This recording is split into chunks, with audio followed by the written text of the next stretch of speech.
Donald Jeffries. Author of Hidden History and Survival of the Richest. Host of The Donald Jeffries Show. Billy Ray Valentine. Host of the Infinite Fringe podcast. Researcher, truth seeker from the Bronx, New York. Tony Arterburn. Radio host, combat veteran, precious metals analyst, and alt historian.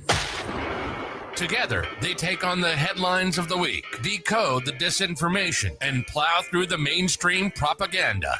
Unauthorized, unscripted, and unintimidated. This is America Unplugged.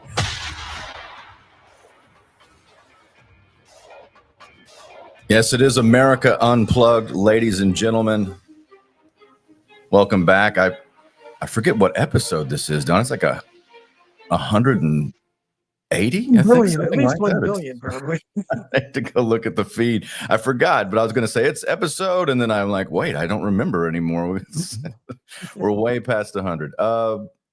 Billy Ray Valentine, not here today, but I do have the legendary Donald Jeffries, author of Hidden History. I mentioned you this week, Don, when I was on with Sam Tripoli, your good friend over at Tinfoil Hat, and he talked about writing the foreword to your newest book, and I talked about some of your past and working, in the 70s with Mark Lane and just being an OG conspiracy researcher, one of the greats, one of the all-time greats, and you don't give yourself enough credit, but I sure talked you up over on Tinfoil Hat. I appreciate that. It's very nice of you.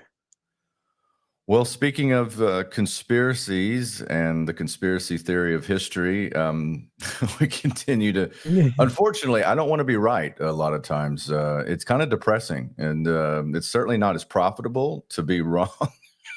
Sometimes being wrong, you make a lot more money. But I am for the truth. That's one of my raison d'etre, is my goal as a human being is to live in the truth, do to the best of my ability. And so I wanted to lead off, Don. Well, obviously, we're going to talk about Epstein files and Ghislaine Maxwell and everything that goes with that, and the whole why are we still talking about this? But something else entered the fray. Did anybody else notice that sort of an eclipse moment where we're back to Russiagate? It happened overnight. And then you have Tulsi Gabbard coming out talking about James Clapper's involvement and Comey. We're drudging up all this up. Talk about the news that never dies. Or the thing that never dies. This is the creature. We pull this up out of the depths, and now we've got Russiagate back. So Russiagate is in the forefront. Donald Jeffries, mathematical probabilities of this being an absolute psyop to make you forget about the fact that you're supposed to forget about Epstein. I would say 99.9%. You meant before I start that Duke Valentino, I noticed is in the chat room. I haven't seen him lately in my chat. Duke, please, I want to have you on my show. We'll talk about Ireland, and I'll have a show where you talk about what's going on there. Email me at authorjeffries@gmail.com, authorjeffries@gmail.com. Email me and I have you on the show, okay? So you have more chance to talk yourself about it, more than I can say here. But I think that this is, it's years too late. I mean, obviously the fact that suddenly they're mentioning this right after the Epstein fiasco. I mean, this would have had more, legs to it if this had been something Tulsi and Trump concentrated on from the beginning of the second administration. Hey, we're gonna take these guys to task, because I mean they should be able to indict Comey and Hillary Clinton. Like I say, there's that CIA memo from John Brennan himself where he's just revealing, and he does say that I think it's wrong to say Barack Obama was the ringleader. I don't see his name in there quite as much, but where he says that, Obama was at this meeting, and we talked about how Hillary, this is her idea. She wants to, and this is an official CIA memo, it's not a conspiracy theory. She wants to blame Russia, for Trump colluding with Russia for, in the election. So it's out there. They know that. There's a lot of there. But I don't expect anything to come of this, because you're talking about big names. Hillary Clinton should be at the center of it. And Barack Obama, the idea they were trotting him out is ridiculous, because the people that cheered Trump's the Supreme Court decision that shielded him, that said, which really put presidents above the law, which is ridiculous, because by that nature, the way it's worded, it says while his duties in office, but pretty much any crime that a president's going to commit is probably going to be related to his duties. So basically, they made it so he has immunity. So and again, the Trump fans cheer that. Now, though, this is going to apply to Barack Obama too. They're one of their sworn enemies, and Trump and all his eloquence came out and pretty much stated that. It said, "Yeah, I think he'll be protected, and he has to be big. He has to be big." Which what the hell that means, I don't know. But again, it just the Trumpenstein project is just it's winding down now. It's kind of like it's jumped the shark big time. I mean, the Trumpenstein project has jumped the shark. And so I don't know what's going to happen here, but the last thing I expect is an honest investigation of the Russiagate hoax, which was a hoax, unlike the Epstein list, and to see prosecutions of people like Comey and McCabe and um, was it Peter Strzok and the other people in the FBI, obviously Hillary Clinton. It would be wonderful to see. It'd be finally, hey, somebody finally got arrested. I don't think so. I think what you're going to see is more of what they bragged about. I saw all over conspiracy media, another supposed big bust of pedophiles nobody's ever heard of by the FBI. The FBI is always busting these pedophiles that they never have any power. But these are perverts that online that they entrap them like the narcs entrap drug users. They get them, they pretend they're a 14-year-old girl, and they're ridiculous enough to fall for it, and there are no victims involved. I stress that. They're never any victims. So most of their arrests are for people that not only did nothing, but didn't even know any, potential victims. So, but that's what they're bragging about. Yeah, it's interesting too. I mean, it certainly it changes the narrative. Look how magic this is, and we're going to talk about it. We're going to bring up all the Steele dossier. I'd forgotten about that. The Steele dossier. By the way, it was funny is watching Comey talk about that, and that the Steele dossier originated from the Bush campaign. It was Jeb ! That his $150 million that he raised for nothing. Remember, clap, please. When he tell people to clap. That funded, and then that funded the Steele dossier originally, and then filtered over into the Hillary camp, and then intelligence used it, or the establishment used it, and they wiretapped and did all the other stuff. That's all true. And by the way, we've already had a first Trump administration. Why wasn't this done then? It's bizarre, right? So that's why I just, whenever this comes up, and it does exactly, if you sample, because I was around, I've been around people that watch Fox News, and they're done thinking about Epstein. Like they're done thinking about how crazy that was, that we were gaslit and told that, that there's not a list. There was a list. It's 10,000 hours of stuff, and there's child pornography, all this stuff. And we're told now, no, there's not a list. And why are you still talking about it? And oh, by the way, remember Russiagate? Yeah. Does anybody else find that just totally convenient? And then Tulsi Gabbard, who, and it's so sad to watch, somebody that I had a little bit of hope in, it'd be outside of the establishment, especially being anti-war in some ways, being a veteran, and just caved on the intelligence issue with Iran. That's something that I talked about when I was out with the folks at Tinfoil Hat, the crew there. And I think that episode's out today, by the way, if you want to listen to it, folks. But I talked about it. I said, it's been only 30 days. So think about the 30 days we've had, Don. 30 days ago, or 31 days ago or so, that's when we hit Iran. Okay, so the lead up to that was this total betrayal of like, we're going to get out of these foreign wars. We're not going to be involved in this. We're going to put America first, all that. So that started to crumble. You have that famous interview with Tucker Carlson and Ted Cruz, this splitting of MAGA. And then it culminates within that 30 days. You have Trump coming out and saying, with that press conference with Pam Bondi, saying, are we still talking about this? And throwing it to her and say, is this still on our list? And this whole thing of Epstein, why are you still talking about this?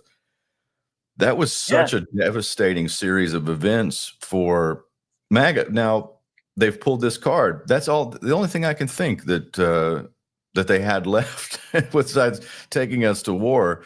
And now we're back, again, I think people are starting to scurry back into their perspective, cubby holes or whatever pigeonholes they've been put into politically. And it's unfortunate to watch. Do you think that this faux battle. It's not real. There's no way this is real. There's never going to be a perp walk or anything like that for any of these people. But do you think this goes a long way to bring MAGA back into just being MAGA?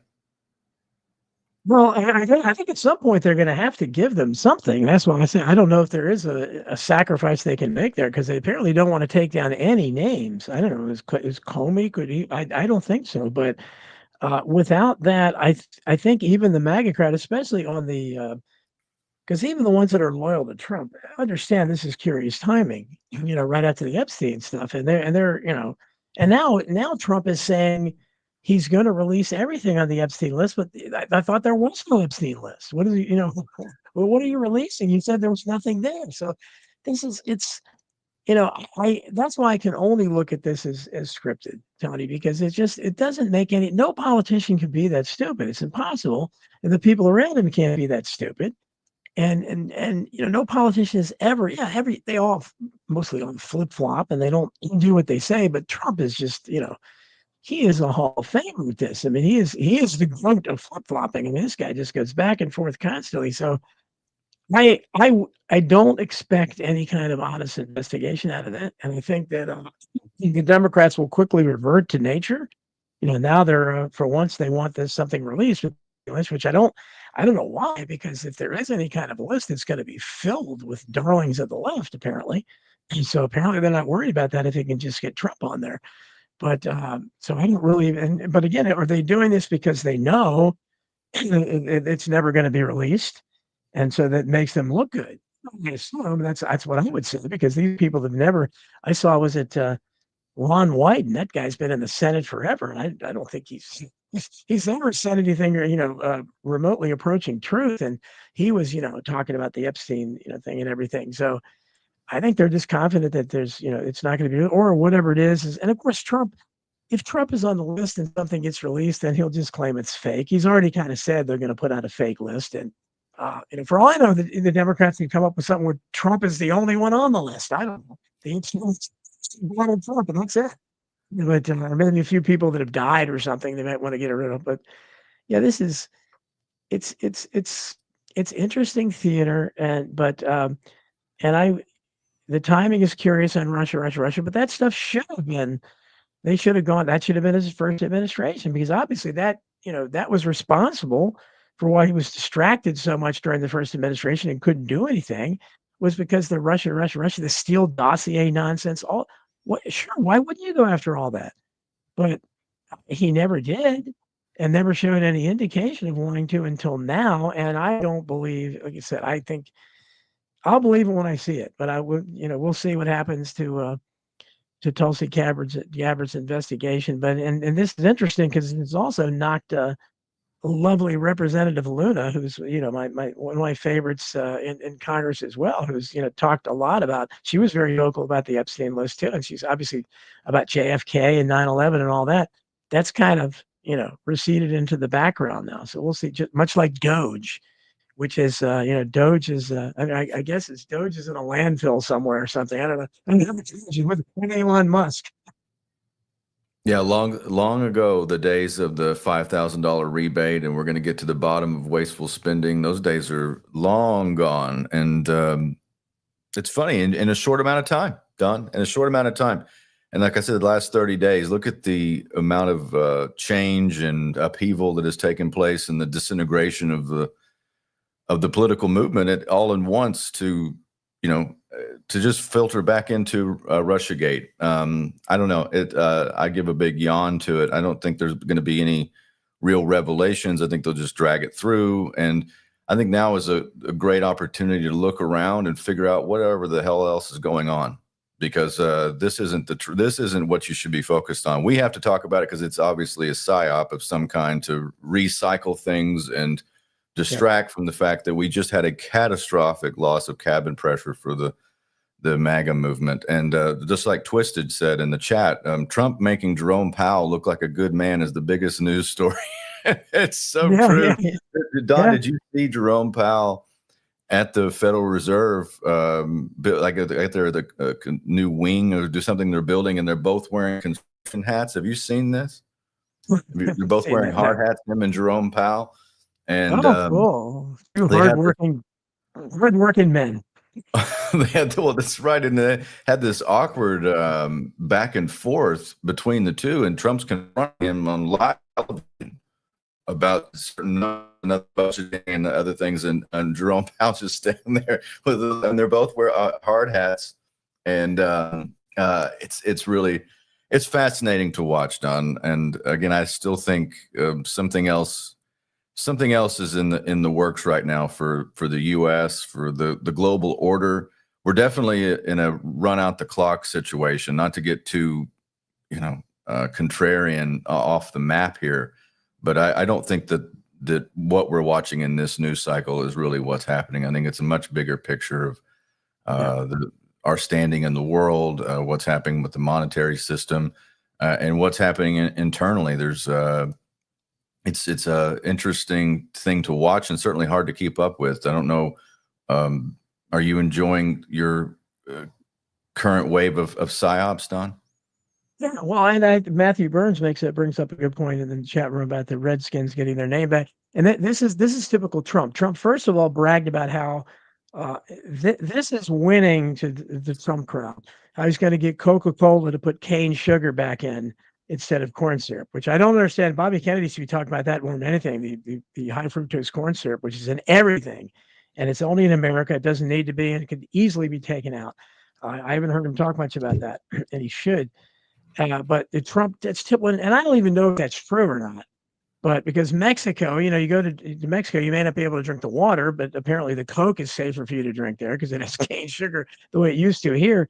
So, but that'll be the kind of thing that his supporters will brag about. Yeah, see, you got sugar back in Coke. And then this other thing, even more ridiculous, how he's, not going to approve the new stadium unless the Commanders go back to their original Redskins, which of course all sports fans in Washington, 99% of them would love that, certainly. And, but again, it's that's not exactly making America great again. I don't think it's not exactly the kind of big promises he made, but that's Trump. And just like, coming up with Alligator Alcatraz, that's got Trump written all over it. It's just a stupid name, and people can fantasize about it and falling in the water and getting chewed up by alligator. Yes, but I mean, it doesn't solve the problem, but that's Trumpenstein right there. So yeah, it's one psyop after another, and I don't know, but we talked before, is that I keep stressing this, and I hope I'm not proven wrong with the sudden nuclear explosion in World War III, but they have been hanging this damn World War III over head. I think as long as I've been doing podcasting. I mean, how many years on here have we started every Monday night with Rents, the same kind of thing? We're closer to World War III than we've ever been. And Alex Jones has begun every broadcast since Trump entered the White House, and we're closer to World War III than we've ever been. And even with the attack, everybody thought with the attack on Iran, that's kind of faded into the background now. These stories have such a short shelf life. Luckily, as you mentioned with Tucker Carlson and Ted Cruz and the other things, Israel is coming under more focus, and they're getting more criticism than they ever have before. But it just kind of, what happened there? I mean, if this is such an issue of paramount importance, and I don't think Israel's doing too much now. I don't think anything different. We haven't done anything else, so it doesn't look like World War III to me. And so I think these were being played with all the time. And the bottom line is things don't get better for the vast majority of the people, and that's what we would like to see. It's things that would happen, whether it's the big beautiful bill. I just wrote an article on that for American Free Press, and it's like there isn't much beautiful in it in terms for most people. I mean, you could argue that.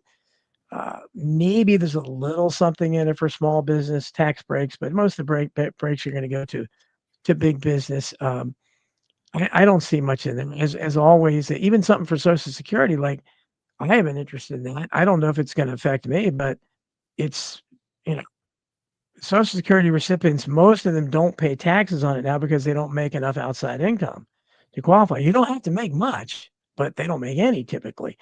But so this, I think, will mainly benefit maybe the people that are making a lot of money other than Social Security. But that's typically what happens to the tax cuts. The tax cuts, the ones with the highest income get the biggest tax cuts. But that's Republicanism 101.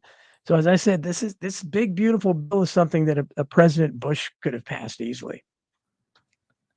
Speaking of the big, beautiful bill and all that will entail, certainly currency creation, in line with what we've seen the last 50 plus years, and then accelerating the last 5 or 6 into 80% of all the dollars ever created. Look at this article from Zero. You were talking about this. I had to go. Even me, even as skeptical as I am, and knowing what I know, this seemed way out of line. But Treasury of the United States begins accepting Venmo donations to reduce the national debt. Did you see this, Don? Well, I heard about that, and again, to me, anybody that would voluntarily contribute to this mess and pay down this fake debt, which is not our debt, I don't think they should be able to vote anymore. One of many categories which I would eliminate. No, so you lost your right to vote. I'm sorry if you're that ridiculous, but I know there are people out there that'll do that. I'm gonna do this my is an part. IQ test. Yeah, I'm gonna send $50 to pay down that debt. I mean, first of all, explain the debt to me, people. You know, the spotlight back in the 80s was talking about, you know, they were ahead of the time back then, and they talked about the debt should be repudiated. It's not a real debt. It's not real. It's not real. So, and why are we obligated to finance it? Taxpayers had nothing to do with this. We didn't, you know, engage in loans with China and places like that. I don't remember signing up for that. So why should we be responsible for bail? We've already bailed the bankers out before, but a real populist in office, you know, right before we got rid of the Federal Reserve, would say we're repudiating the national debt. It's not real. Under this absurd fractional lending system we have, you know, 90% or more of the principal isn't real. So obviously none of the interest can be real. So these are bogus loans. But the public doesn't understand that when you tell them, oh yeah, you gotta. I mean, I heard people even when they were arguing with Doge when they didn't want the $5,000, which I'm still waiting for my check, Tony. I don't know if you've gotten yours, but you know, I'm still waiting for that $5,000 check. But I saw so many people that said, no, I'd rather have it go to the debt. It's like, what? You know, how can you be? Really? So even if the debt was real, do you think $5,000 going to what is the debt? Is it's over $1 trillion? Is it trillions dollars? So 37 trillion. 37 trillion. It goes up $1 trillion every 90 days. Yeah, great. Yeah. No, that's the pace that we're on. And yeah, that's the comment from Twisted there, and I just put up on the screen. We went from Doge checks for the people to government panhandling from the people. Yes, exactly. Twisted. Yeah, Twisted's great. Good to see you're Twisted. Yeah, it's that's exactly what it is. And it's I mean, I knew when they said that, as I said at the time, and so I was a little giddy over Doge at first because I'd never seen it. Yeah, of course it all turned into nothing, as everything is apparently, but it was nice while it lasted briefly having these disclosures, which I think were a drop in the bucket, and then just floating at the idea of giving you $5,000. And I said at the time that would be the only thing I've ever gotten from the government in my life. I've got nothing in terms of services. What have I gotten? Harassment from the police, maybe. You know, no-win wars that make no sense. Infrastructure that's never repaired. But unfortunately, that talk's all gone, and we never got it. And this is unfortunately turning into Trump, the second term that, you know, just like the first term, you know, the same boss, the same term, the same as the old term that we're seeing with Trump, and it's a shame. So I don't expect anything, you know, from the Russia's or anything else at this point. I think we can just sit back and hope they keep the trumpet sign character at least mildly entertaining. Yeah, they'll make sure you use your Cash Apps, your Venmo, ladies and gentlemen. They're gonna need them. We're going faster, and you know, it took us 200 plus years of our history to go 1 trillion in debt, and that's around 1980 when we hit that number, and now we're at 37 trillion in debt, and it's every 90 days we add another trillion. So I'm sure your generous Venmo donations will help. Well, that'll knock that right out. And speaking of which, that's a good segue into your article this week, Don, up on your Substack and DonaldJeffries.media. It's about the American dream. I was going to see if you wanted to cover some of the finer points of that. It's we seem to have drifted farther and farther away from what that actually is. Yeah, sure. I mean, and people, I can sound like a right-wing extremist much of the time now because the woke left is taking over. But this kind of stuff, survival of the richest, that's my wheelhouse. That's my heart, where my heart is. I'm a populist, and I feel for the younger people out there. I feel for the millennials and now Gen Z, and I don't think they have any hope. I'd like to be able to say they have hope, but they don't. And as a boomer that came in on the tail end of the boomers, I still had a pretty good deal, good maybe as the older boomers. But I think that you got to recognize that this is not the same country and it's not the same economy. And so that's what the article talks about, the things that you could do back then. And somebody like me, I have people see my house. It's a pretty big house in a nice neighborhood, and I didn't really do anything to deserve it. I just kind of lucked into it. And I'm those boomers that say I worked hard. I had, I goofed off a lot. And I took advantage of every loophole I could, and sold a little real estate, but not that much. But but I'm here, but that wouldn't be possible for somebody because, first of all, those kind of jobs don't exist that I had for people without college degrees. I was a community college dropout, and now I don't know what I'd be doing. I guess I'd be lucky, if I came along today, especially as radical as I just wouldn't be hired. I'd be fired everywhere from my back. I was always the same way on the jobs. I spoke my mind, and I was always taught, and people generally loved it. They liked hearing it because they really weren't hearing too many people talk like I was back then. But I was just kind of keeping up a radical, stream of radical talk all the time wherever you worked. And you couldn't do that now. I'd be fired. But I was able to make enough money because the jobs paid more back then. They had better benefits. And so I just feel for the young people today because I think that, I was able to achieve the American dream without even realizing that I was achieving it. And I don't think you can now because homeownership is very difficult for all but the lucky people in the top 20% of young people. The rest of the time, I mean, I can look around. I look at the little townhouse where we bought our townhouse when we first got married and scraped enough money together to buy this little 2-level townhouse by the railroad tracks. And it was 71,000, I think it was. But we lived there for 13 years, and through equity, we were able to make enough money and my real estate license came in handy for once for this house. It was an interesting set of circumstances where the people wanted to sell, and we knew the neighbors, and it was very lucky. But so we got into the neighborhood, and a great neighborhood. But it wouldn't be possible now because for just buying that same little townhouse by the railroad tracks is probably $350,000 now. And there's no young people that come on like blue collar worker like I was then. They could possibly afford that. So that's what needs to be, I think, talked about, but nobody's talking about that. That's why hopefully people read my Substack. They'll get a view they're not getting anywhere else. Yeah, you quote George Carlin. I always love that. He says that's why they call it the American dream, because you'd have to be asleep to believe it. Yeah, and it's that's a dark observation of what you think of especially when you live in America 1.0. That's where I felt like I came from, and then the rules of the game switched right in the middle of the timeline, and when everything changed, that's why I feel like the rug was pulled out from underneath all of us. And you used to think about what that meant to be a part of the American dream.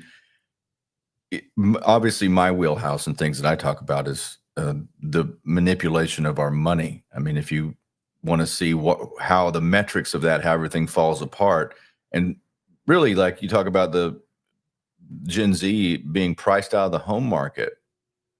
They're priced out because wages don't go up, but the prices of things do. The wages don't match the debasement of the currency because the loss of purchasing power and of course the increase and expansion of the money supply causes inflation. Prices of goods rise, but those wages don't, and those jobs and everything that we told these younger people to do, which is a dead system. If you're following the the old rules and getting in line, and I got to go to college, and I get a college loan for that, and I can go into debt. I'm going to get a high-paying job, or the best I can get. I'll go get a 401k and all this stuff. You cannot outpace the debasement of currency with that model. You're already under the bus, been thrown under the bus at that time. And that's where we are, Don, is like everything that we've taught younger people and everything that we've taught and from the school systems is a serf mentality to get in line, get in debt, which is slavery. It's marking time. What is it? That long gray line, you get in that long gray line and you mark time until you die. And that, a lot of people get in there and they fall in that trap, and it's quiet desperation. No, it is. Good to see my friend Australian Ben here posting under Freely Speaking. He talks about Australia, how they foreign property investors buying, and we see that here. We see, BlackRock and others. I mean, there was in our neighborhood, somebody a couple of years ago paid almost $1 million for one of the houses. These are not $1 million houses. You're ridiculous. But I didn't check up, but I can guarantee it was some kind of investor like that. And that's what's happening. And I think it's a conspiracy to try to keep people as serfs, to keep people renting, because if you have investors swoop in and buy up all these rental properties, obviously people can't, and then they can set the rents for what they want. And right now they're setting it for a ridiculous amount of money. So and that's the biggest problem. Back in my day, I think I try to remember. You probably could have rented a one-bedroom apartment. I want to think maybe $200 or under $200 a month. It was very cheap, but so it was something that you could work at 7-Eleven and do it, work at a gas station pumping gas, doing anything. Now for a good apartment, you can have older apartments that are dicey in terms of the neighborhood, the people there, and they're older. They might have window air conditioning units, whatever, and even they're going to be like $1,500 or something, maybe more a month for a one bedroom. But anything decent in my area is over $2,000 a month. That's just to rent an apartment. And how many people can afford that with the wages? Vince Agnelli's talking about our friend. The wages that they're paying as opposed to back in the. I give the example that I give it in the article. That I knew a guy that was a cashier at Safeway, which is a big grocery chain, back in the early 80s, and he was making $17 an hour then, and that would translate to $112,000 a year now. And I think they start Safeway cashiers off at less than $17 an hour now. This is in real money, not in terms of what it would be worth today, but in actual money. And as I say, make that make sense to me, because we're told, well, if we raise the price of McDonald's, if we give these McDonald's workers $15 an hour, you'd be paying $50 for your Big Mac. Well, in my book Survival of the Richest, I talked about some 80-some-year-old guy that McDonald's was giving $100 million a year or two or something to attend a couple meetings a year. I mean, that would pay for a lot of hamburger flippers. So their excuses make no sense.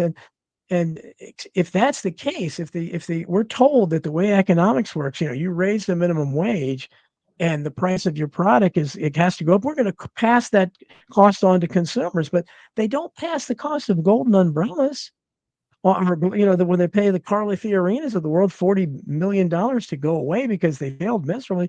Somehow that cost isn't passed on to the consumers. There are huge increasing executive bonuses aren't cost on. Only if you raise the prices of the lowest levels of employee salaries, that'll be cost on. And then you have something like the Safeway thing, which I know personally. They can't explain that because obviously food prices were significantly lower in the early 80s than they are now. So how does the same company pay you a cashier less? I mean, in real terms, less than they did in the early 80s, because they'd have to pay them $112,000 a year now. And if people don't realize how things have changed back then because of unions, most of the grocery stores and places had good, strong unions. And so that's why they paid them so much. So back then, a cashier in a grocery store was a good career. Obviously, it was tantamount to a six-figure salary now. those are the kind of things that have changed in that. But again, this is why conservatives are so deadly. They're no answer to liberals because they're still living in, fast food jobs. They're for teenagers. Well, they used to be for teenagers.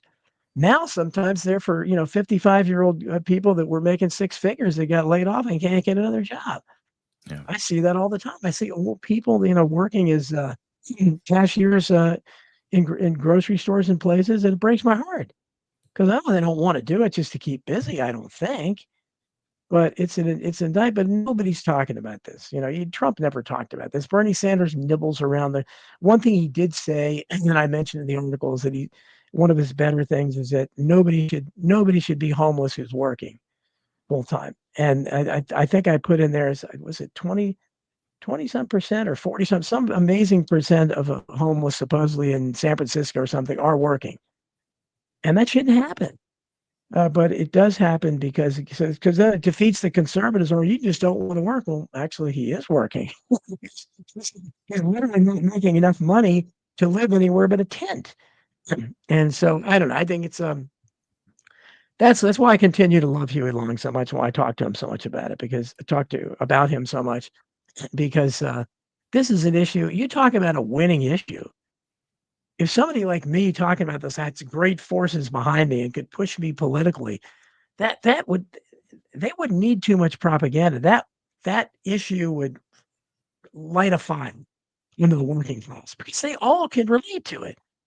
Everybody that has a job can relate to the fact, well, we don't get raises anymore. And if somebody like me tells them, in my job, which wasn't great back in the day, for many years, we got 2 raises every year.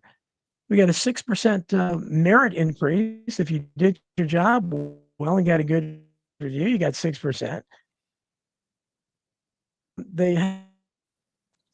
Which offsets 6%. So that was a 12% increase every year, which kept pace or more with inflation back then.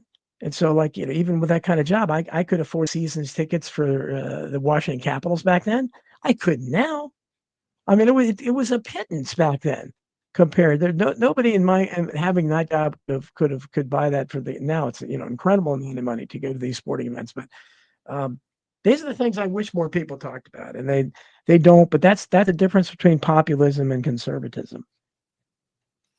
Yeah, they're both false. I think they're false dichotomies, Don. I mean, you talk about I was thinking about some of the points that, like, the talk radio talking heads of conservatism would, lash out against things like the social safety net, but not talk about all of the corporate welfare or the welfare that we give the military industrial complex or foreign aid, or especially foreign aid to places like Israel. And, they would turn a blind eye and they would be double speak. The Chamber of Commerce, who's, National Chamber of Commerce is typically your country club Republican types, love mass illegal immigration because they can have their illegal alien maids and they can, pay things under the table and, pay cash wage, all that stuff and not workers' comp and all the other stuff. And turning a blind eye to that at the same time, run candidates like in my home state here in Texas for my entire lifetime. They've grifted and that's, grifters on patrol is what I call the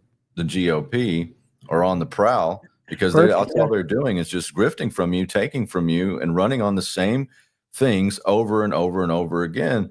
Meanwhile, their idea of economic stimulus has never worked. No. You can go back to the Reagan administration and the Laffer curve and Art Laffer and all that stuff. Yep. And trickle down economics. Yep. Saw a meme the other day. Just saw this guy. It's like urinating on a homeless man. It was like, this is the trickle down economics that Reagan was talking about. And that was like an actual poster from the 80s, like some guy standing there with his suit on. It's like, this is trickle down economics. Really, those are false, because the left would say, well, they're incoherent, but they're just, whatever the left is now is whatever the state is. Like, just as the bigger the state, we love money printing. We don't like, if you look at the partisanship over the cryptocurrency bills. Why in the hell is cryptocurrency a partisan issue? That's so weird to me. Why is regulation on cryptocurrency or the acknowledgement that it exists somehow partisan? But every Democrat voted against the stable coins and Bitcoin acts and the anti-CBDC, every one of them voted against it. It was a lockstep. So not one Democrat voted for that. That's so strange. But it has. I mean, the Democrats don't believe, or the left doesn't believe in any empowerment on any financial stuff whatsoever, just from the state. And then you have the other side of the whatever the aisle is, which doesn't really exist. But you have the other side that is, you know, their welfare queens are big agra, big pharma, you know, the military industrial complex, as I mentioned earlier, all of that. And they're both wrong. Neither one of them are going to move the ball forward for anybody who actually wants to do anything. The reason this country's in the shape that it's in is because we bail out these giant corporations, and they can walk between the raindrops. These aren't real entrepreneurs. These aren't real risk takers. And we punish people who try to come up the social ladder. That's why we still have these the tax code, Don, like all of that. Just that's why the rich love the tax code. And then you have the false stuff like AOC wearing her dress to the gala in New York City saying, you know, eat the rich. Well, that the rich fund you. So they love what you do. They want you to tax them more or tax the tax code more, because that makes sure that they keep their wealth forever. And it's really ridiculous that there is an ingenuity and a spirit of, look at what you could do in places like Detroit, Don, if there was incentivized and trust, and there was deregulation, I think that America should build things again. Of course. And that's what people don't understand is that, you know, I tried to say, and first of all, I want to say thank you to the lovely Karen Carpenter and the lovely Mary Ellen Moore. She talked about Mary Ellen Moore has a book club, and they're reading American Memory Hole now. So I appreciate that, anybody who's reading it. So thanks so much for putting my book on in your reading club. But that's people don't realize, again, when they talk about, they shame people and they call them unskilled labor. Most of America most of the world is unskilled labor. You know, what do you mean? Because I hear all the time, sir, you get some skills. What do you mean skills? Learn to code. Like all the other millions of people that learn to code and can't beat out foreign visa workers because they're being paid half the price. That's not the answer to anything. What you had an industrial base. We don't even have an industry anymore, let alone an industrial base. But you're talking about Detroit, the bombed out Detroit, and all the factories that used to be there and elsewhere. People worked there who were all unskilled labor. Many, if not most of them, certainly no college graduates and probably not many high school graduates. Yet they were able to achieve a middle-class lifestyle, learning the assembly line work that pretty much anybody can do. But it was valuable work, and it made better cars than we can make now somehow, you know, with the technology we have. And that kind of thing where we produced stuff. We made stuff. And so they had I'm contributing. Henry Ford, you know, famously noted back then when he gave raises to his people making the Model Ts, you know, the other business leaders say, "What are you doing?" And he said, "I've got to pay them enough to buy my product." Yes. Business doesn't seem to realize that they're not paying people enough to buy what you're building. But the problem is we're not building anything now. So I guess that makes sense because we don't have any products to sell. But that's why Trump's tariffs are right. We do need tariffs, but he's doing it ass backwards, his typical Trumpenstein style. Build the factories first. Replenish the factories in your big, beautiful bill. Why don't you save some money? The incredible amount of money you threw back into the military-industrial complex, throw some money there into revitalizing factories, restoring the factories in Detroit and elsewhere, and new factories. That would be great if you did that and you started. But again, I don't see any of that. So it's just dreaming to say we're going to put tax. Somebody in the chat room was talking about. I think in Germany, they were talking about trying to buy a product and they couldn't because of the tariff that was on it. So it's apparently a real thing. But yeah, I think that we need to stop shaming people and that's what we do now. That's what boomers should know better. There were a lot of boomers like me that didn't go to college and ended up having a pretty good life. And we shouldn't be shaming people who are in the same boat as we were educationally and skill-wise, but there were jobs out where you could get that paid enough and, you know, stayed there long enough and you got, you know, some seniority, you got some benefits from it. That doesn't exist for people today. And not only that, the people even that were not even as skilled as me, I guess, but they ended up, getting factory jobs. And this included the black middle class, which thrived back then. There were a lot of people that worked those jobs that you would just, with today's people, they would shame them as, oh, you're unskilled labor. Well, you're not non-essential, unskilled, the non-essential stuff we found out about during COVID. But these were people that built the middle class, that made America, that really did make America great in that post-war period, which is really the time America was at its best, at its zenith. But I tell conservatives all the time, you realize, during that time, America had a top tax rate of 90%. That's what the wealthiest people were paying. So, but somehow it was the best economy we ever had, because JFK famously cut the tax rates down to 70-some percent, I think. And then, of course, Reagan slashed the top rate from 72 to 28%, I think. And somehow people, you don't think that's going to have some ramifications? 72 to 28%. That's an unbelievable cut. But anyway, you're kind of all over the place as usual. But those people still exist. The people that worked in the factories are still around today. Some of them may be in the chat room as we exist now, but they don't have any factories to go work in. That's true. And that's the disparity between being able to have a living wage job that made something, and that's a production economy, which is, I float between libertarian free market and paleo conservative traditional economic nationalism. I float somewhere in there. And I think, like what you talked about with Huey Long, most people don't realize, I mean, his idea was, if you adjust it for inflation, like you've mentioned, if you made $12 million a year or less, you paid no income tax, something like that. It was like, it was like 12 million. If you made 12 million a year or less, you paid no income tax. After that, you couldn't become a giant conglomerate monopolistic thing. And by the way, monopolies are not free market. Monopolies are when they get enough, this is human nature, and they start to control legislatures and they control outcomes to protect themselves. It's like it starts an organism, it starts having an immune system, and it protects itself and its wealth and from outside threats. And that could be competition or could be regulation or whatever. And even if and this is what's happened in America the last 100+ years, is that these entities have supported higher taxes, and they've supported, and by the way, those tax cuts are ethereal. If you're a real person, if you're an entrepreneur or you're making things and you're in that, window of, like, maybe you got some rental houses and you got a convenience store, the tax rate doesn't really mess with you at all. Not really. You've got deductions, you got other things.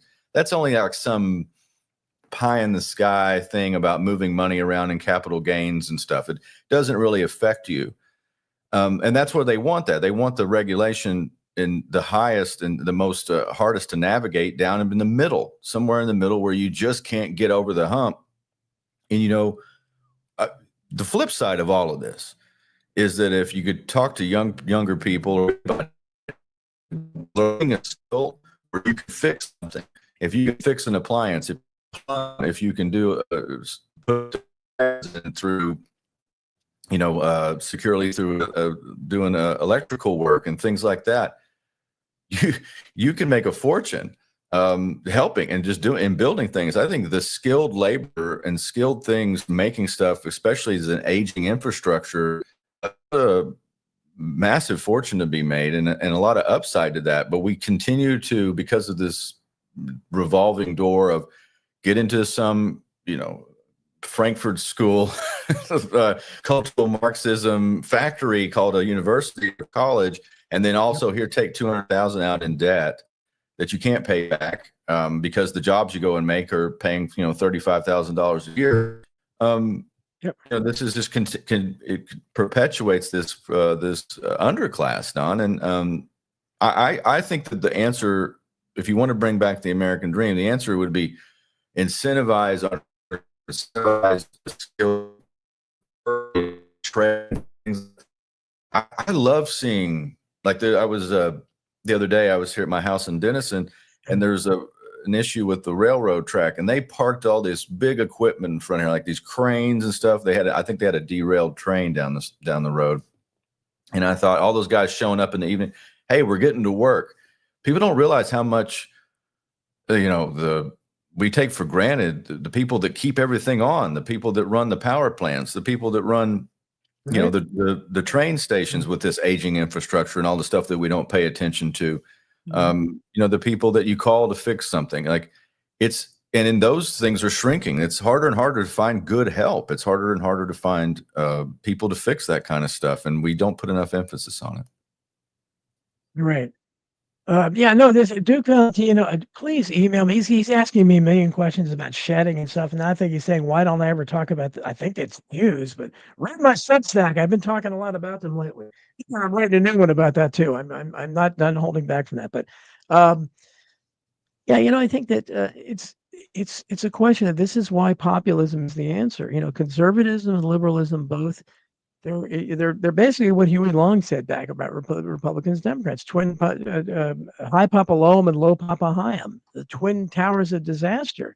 And as he said, it doesn't matter, who the waiters are, when the cooks are always from Wall Street. And that's exactly what you're doing. You're being served the same stuff. The waiters may look different. The Democrats have, they may be black and transgender and all that, and somehow that'll make you happy, but it's still the same food, and it's going to be the same food if it's all white people doing it, so it's all white men, but with MAGA hats. So the idea is we have to look at the disparity of wealth. When you have half your country, the bottom 50% has less than 1% of the collective wealth. Duke Valentinos, how do I get in contact with you? Author Jeffries at gmail.com, AUTHOR, Jeffries, JEFFRIES at gmail.com. Email me. I'll have you on the show if you're legitimate, if you're all from, I want to hear what's going on in Ireland firsthand. But so if you, but we don't hear any populism. You have Bernie Sanders nibbled around the edges at populism, and and more economic than Trump. Trump nibbled around the edges. But that's it. You don't hear nobody. And that's why I say, you talk about a winning political issue. Huey Long had, I think, 12 million members of the Share Our Wealth Society at the time of his death, which is a lot back then. America was a lot smaller. I don't know what that would equate to today. Probably, I don't know, maybe 100 million. I don't know. But it was a lot. It was a very big thing. And people could understand it even more now, because it's all that time removed now. What happened is the post-war boom cured a lot of those ills and made us more of an even-handed society than we've ever been before. And he said he's in Ireland, Donnie's probably drunk. Don't castigate my people like that. Those are my people. It could be true then. But so when you have so many people benefited from it, including people that didn't even really know what they're doing, people that lucked out like me. I had bold ambitions. I wanted to be a songwriter. I wanted to be something big, but fortunately I ended up being a published author, which was my dream. But along that time, I kind of meandered around, making a lot less money than I should have, because I wasn't really interested in climbing up the ladder.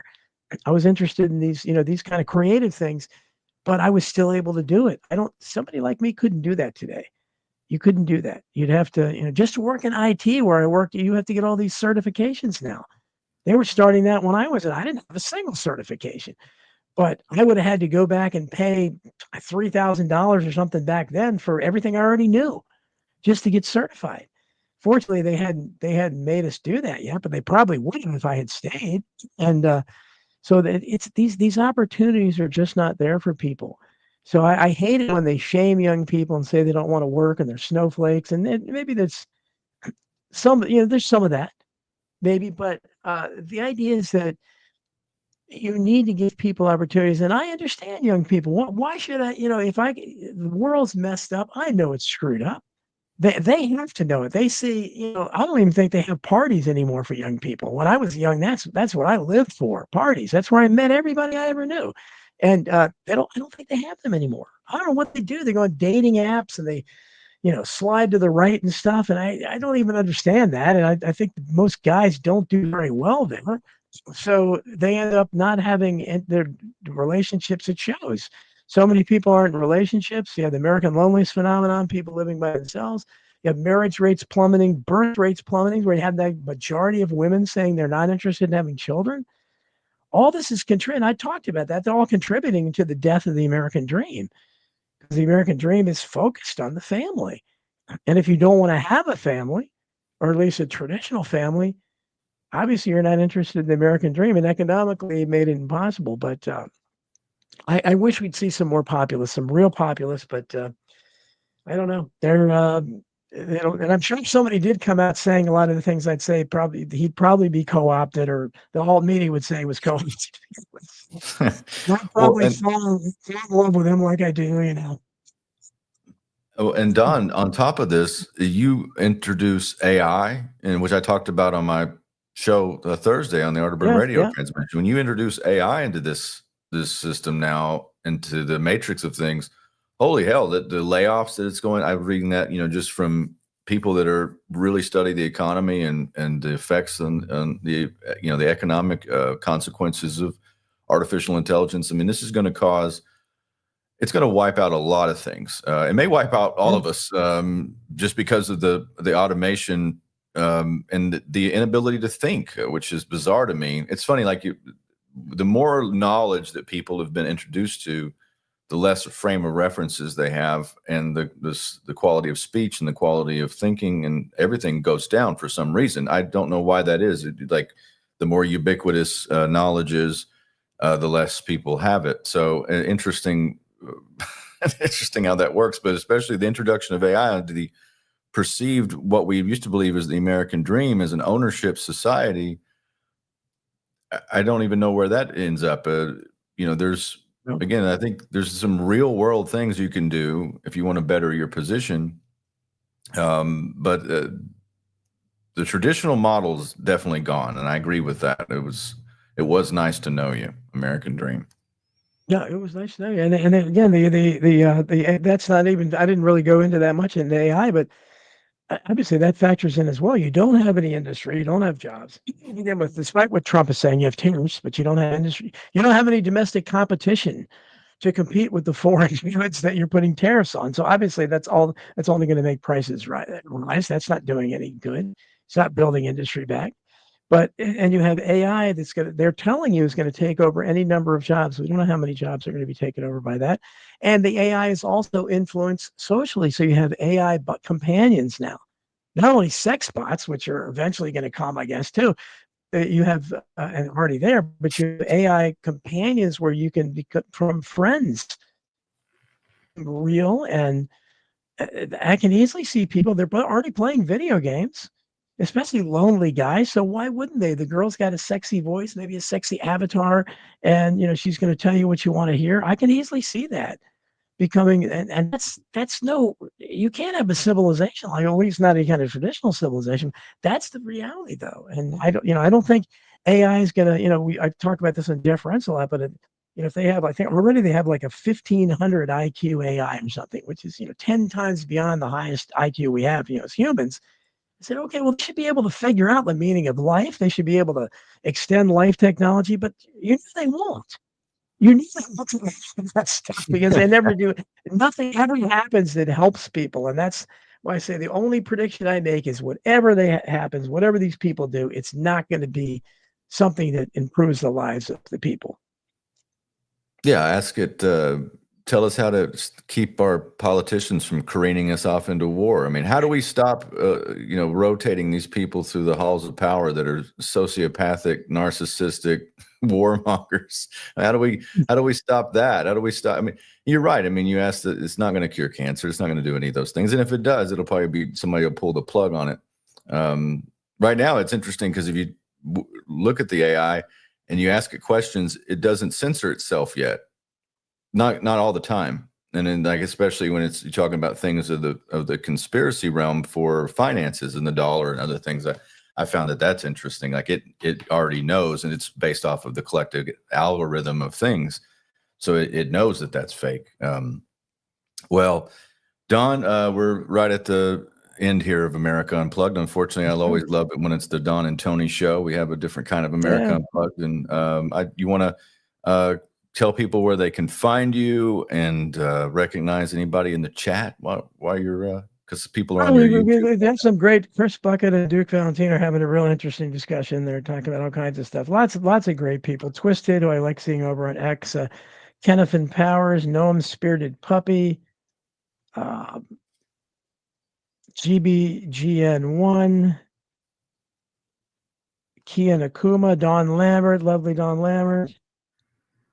Let's see who else did I know Karen Carpenter was in there, of course. I saw Vince Agnelli's in the chat as Vince, well. of course, Vince Agnelli, Helen Rundell, Dustin D. Helm. Freely speaking, my friend Australian Ben from the land down under. Let's see. There's the Harps, of course, another from the fake Australia. Let's see. I think that's Speaking of the land down under, I sat next to an Australian yesterday who works for SpaceX. And when I was coming back from LA on the plane, and he works for SpaceX and does the Starlink satellites. And we just got into it. We got into a conversation about, the nature of things and the space program. And of course, flat Earth came up because he'd sat next to a flat earther, and they kept asking him, what about the dome? Do your satellites bounce off the dome? He's like, no, I put a bunch of them into space. Like, there's no dome. He's like, I'll watch them and I program them, and it's funny to hear, you sit next to somebody who made that's their whole life is doing that. It's funny, but so that people can just please support me. We're talking about my Substack, the latest one, and it's Donald Jeffries at Substack. I'm hoping everybody in the chat room subscribes to me. Substack, if not, shame on you. It's Donald Jeffries at Substack.com. It's I Protest, just like my weekly live streaming podcast. Sorry I had to cancel yesterday, but the last minute cancellation. I had something going on in the family, so hope we'll be back next week. But again, I thank everybody for that, and that's the only place I'm not shadow banned. So Substack is where you can support me the best. Yeah, absolutely. Go support Don on his Substack and DonaldJeffries.media. Go subscribe. If you got anything you can do to support Don's work, buy his books. I always make sure that I plug Don, because we need actual research in this sea of nonsense, ladies and gents. And it is nonsense. You go into this space, and I definitely can't do traditional media because it's garbage, and I can't do conservative talk because it's garbage. So I'm in alternative media because you need an alternative, and then some of it is just ridiculous and stupid. So that's why you need Don Jeffries around. He's one of the last of the greats, folks. So please go support him. You can find. I'm sorry, Chris Graves is in the chat room too. Good to see you, Chris. Sorry, but I noticed you're up there earlier. Hope you're doing well, buddy. Yeah, good to see Chris in the chat. And I want to make sure that we acknowledge our folks over on Rumble. Thanks for joining the Rumble stream. We got a good amount of folks in the chat over there. Knights of the Storm says he put together a Wolfpack unboxing. Thank you for that. I appreciate that. And we'll get that out on social media. Anybody, if you like your Wolfpack from Wise Wolf Gold and Silver, you like your Wolfpack.gold items, and you want to send us something, please do. We'll put it up on social media. All right. Well, Arterburn.gold, folks. You want to get in touch with me, Arterburn.gold or Tony.gold. Same website. You can subscribe to the website. Check out Wise Wolf Gold and Silver for all your precious metals needs. And we're also into Wise Wolf Bitcoin. So if you've got Bitcoin, you want to turn into gold and silver, you want to sell it to us, buy from us, those things. I'm working on all of the assets and all the things you can do. All the options are available at Wise Wolf. So give us an email, a call, or a text anytime. All right. Let's see what next week we'll be back. Hopefully Billy will be here. Always miss him.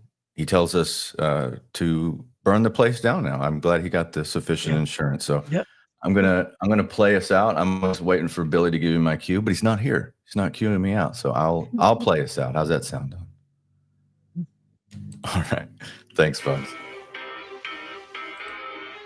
And give us a review over on Apple or anywhere podcasts are found. We appreciate you.